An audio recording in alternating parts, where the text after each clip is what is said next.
ભાઈઓ અને બહેનો, ધરમ કરમ ચેનલમાં આપનું સ્વાગત છે. ગણપતિ મહોત્સવ ચાલે છે. આપણે રોજ ગણેશની વાત કરીએ છીએ અને આખું વર્ષ કદાચ ભક્તિ થાય કે ન થાય તો આ 10 દિવસ આપણે એની રોજ એટલે વાત કરીએ છીએ કે એ રીતે પણ આપણાથી ગણેશની ભક્તિ થઈ જાય. તો આજે એક ગણપતિની નવી વાત કરું છું કે ગણેશને ગણપતિ બાપ્પા મોરિયા એવું આપણે કહીએ, બધા બોલે. તો મોરિયા શું કામ કહેવાય? ગણપતિ બાપ્પાની સાથે મોરિયા નામ છે એ કેમ જોડાયું એ વાત કરું છું. મોરિયા એક એનો ભક્ત છે. મોરિયા એવો ભક્ત કે એને ભક્તિ કરવી જોઈએ કે ભગવાનનું નામ લેવું જોઈએ તો બધું સારું થાય એવી કોઈ વાતની ખબર નથી. પણ મોરિયા ગોસ્વામી છે એટલે એને એના કુળમાંથી જ ભક્તિ મળી છે, સંસ્કારમાં જ ભક્તિ છે.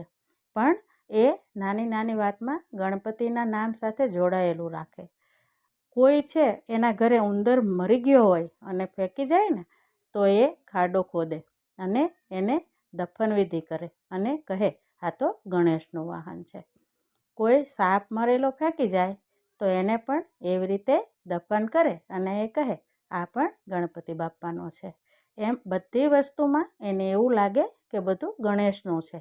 આખા દિવસમાં એના મનમાં દરેક વાતમાં ગણેશ ગણેશ એવું થયા જ કરે. એટલે એ ગણપતિનો પરમ ભક્ત.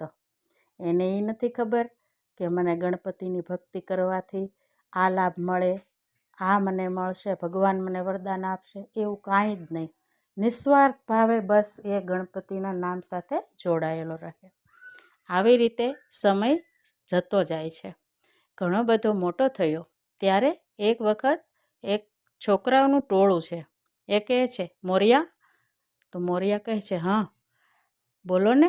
તો કહે છે તું શું આખો દિવસ ગણેશ ગણેશ કર્યા કર, જ્યાં હોય ત્યાં તારે ગણપતિનું જ નામ આવી જાય. પહેલાં ગણપતિએ તને કંઈ આપ્યું, ગણપતિ તને કંઈ આપે છે? આમ કરી અને એને ચીડવો. પણ એને એ નથી ખબર પડતી કે આ બધા મને ચીડવે છે, વધારે પડતો ભોળો છે. એટલે એ કહે છે એવું નહીં, બસ હું તો ગણપતિને માનું છું. આ પરંપરા હાલી આગળ અને છોકરાઓ રોજ આવું કરતા. એક દિવસ એણે ગુસ્સો કર્યો કે આ મને રોજ કેમ એકની એક વાત કરે છે. તો એમાંથી એક છોકરો એને મોટો પથ્થરો મારે છે અને એને માથામાંથી લોહી નીકળે છે. અને એ કહે છે કે જા તારા ગણપતિને કે તને પાટો બાંધી દે, તારી સેવા કરે. તું આખો દિવસ એનું નામ લે છે ને, હવે જા તું. વધારે પડતો એને ચીડવે છે અને એ માથે હાથ દબાવી દે છે અને હાલી નીકળે છે. ખૂબ મનમાં પ્રાર્થના કરે છે ભગવાનને કે પ્રભુ મને બચાવી લ્યો. મને નથી ખબર તમે કેવા છો એમ, પણ હું જાણું છું કે તમારે સૂંઢ છે, મોટું પેટ છે, તમે નાના એવા દેખાવ, એવું મને બધી ખબર છે. પણ તમે ક્યાં છો અને કેવી રીતે આવશો એ મને નથી ખબર. તો પ્રભુ આજ મારે તમારી જરૂર છે, મારી રક્ષા કરો, રક્ષા કરો. આવું વિચારતો વિચારતો જાય છે તો રસ્તામાં એક ગણેશ જેવો જ માણસ બેઠો છે. એને એ જોવે છે તો એને એમ થાય છે હા આ પણ ગણપતિ જેવો. પછી ગણપતિથી રહેવાતું નથી કે આને બધી બાજુ હું જ દેખાઉં છું, તો મારે પણ આજે એની હારે છેતરપિંડી નથી કરવી, મારે સીધું જ તે પ્રગટ થવું છે, સીધા દર્શન દેવા છે. તો ગણપતિ બાપ્પા પ્રગટ થઈ જાય છે અને કહે છે મોરિયા તારા માથામાં આટલું બધું વાગ્યું અને એ મારા નામ માટે થઈને, મારું ભક્તિભાવ તું કર્યા કરે છે અને તને બધા ચીડવીને આટલો બધો હેરાન કર્યો તોય તું મારું નામ નથી ભૂલતો. ત્યારે કહે છે નહીં પ્રભુ, મને તો બસ તમારું નામ મારા શ્વાસે શ્વાસમાં હાલે છે અને મને એમાં આનંદ આવે છે. મને કોઈ સ્વાર્થ નથી, પણ મને ગમે છે.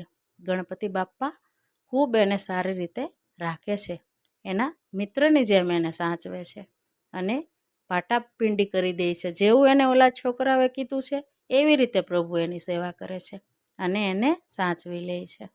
પછી એ એની હારે જાય છે તો મોરિયા અને ગણપતિ નીકળી પડે છે ત્યાંથી. કહે છે હવે આ જગ્યા આપણે છોડી દઈએ. તો ખૂબ દૂર નીકળી જાય છે. પછી મોરિયા કહે છે ગણેશ, ગજાનંદ, હવે તમે અહીં રહો. તો એ કહે છે હું અહીં રહું તો તું ક્યાં જાશ? તારી તબિયત તો જો કેવી છે. તો કહે છે નહીં નહીં, તમે અહીં રહો, કારણ કે તમારી લોકોને ખૂબ જરૂર પડવાની છે. તમે તો વિઘ્નહર્તા છો, એટલે તમે પરિભ્રમણ કરો, એના કરતાં આ સ્થળે રહ્યો. એમ અનેક અનેક સ્થળે તમે બિરાજો અને લોકોના કષ્ટને કાપો. તો પ્રભુ કહે છે વાંધો નહીં, તો હું અહીં રહી જાઉં. પછી એ આગળ જાય છે. આગળ જાય છે તો બીજા ગણપતિ ઉત્પન્ન થઈ જાય છે અને એની હારે નીકળી પડે છે. આવી રીતે 7 જગ્યાએ એ ગણપતિને છોડે છે, ગણપતિને સ્થાપન કરીને બેસાડે છે. 8મી વખત જ્યારે એ ગણેશને કહે છે, ગણેશ, હવે તમે અહીં બિરાજમાન થાવ અને હવે તમે એકેય સ્વરૂપે મારી સાથે નહીં આવતા. તમારી દયાથી મને ખૂબ સારું છે અને મારે કશું જોતું નથી. ત્યારે ગણેશને ખૂબ એવું થાય છે કે ભક્ત પણ કેવા કેવા હોય છે એમ, અને આવો મારો પરમ ભક્ત કે જે મારી આટલી ભક્તિ કરે છે પણ એને મારી આગળથી તો કાંઈ જોઈતું જ નથી. તો એ કહે છે વાંધો નહીં, તો કે તારી શું ઈચ્છા છે? મોરિયા કહે છે તમે અહીં બિરાજમાન થાવ અને હવે તમે મારી સાથે નહીં આવતા. ત્યારે ગણેશ અમોઘને અવાજ કરે છે. તો અમોઘ આવી જાય છે અને કહે છે કહો દાદાજી. અમોઘ એટલે શુભનો દીકરો. એ કહે છે દાદાજી કહો શું કામ છે? તો કહે છે આ મોરિયા છે ને, એને હવે તારે આગળ લઈ જવાનો છે. એને પરિભ્રમણની ભક્તિ કરવી છે, એટલે એ જ્યાં જ્યાં જાય ત્યાં તારે એનું રક્ષણ કરવાનું છે. અને ગણેશ મોરિયાને કહે છે મોરિયા સાંભળ, તે મારી ખૂબ ભક્તિ કરી છે અને કંઈ મારી આગળથી માગ્યું નથી.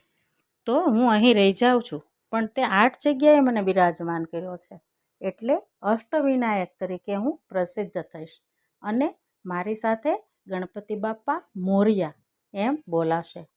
મારા બધા સ્વરૂપ સાથે ગણપતિ બાપ્પા મોરિયા બોલાશે, એટલે તું મારી જેમ જ જીવંત રહીશ. અને તે નથી માગ્યું ને, એટલે જ હું તને આ વરદાન આપું છું.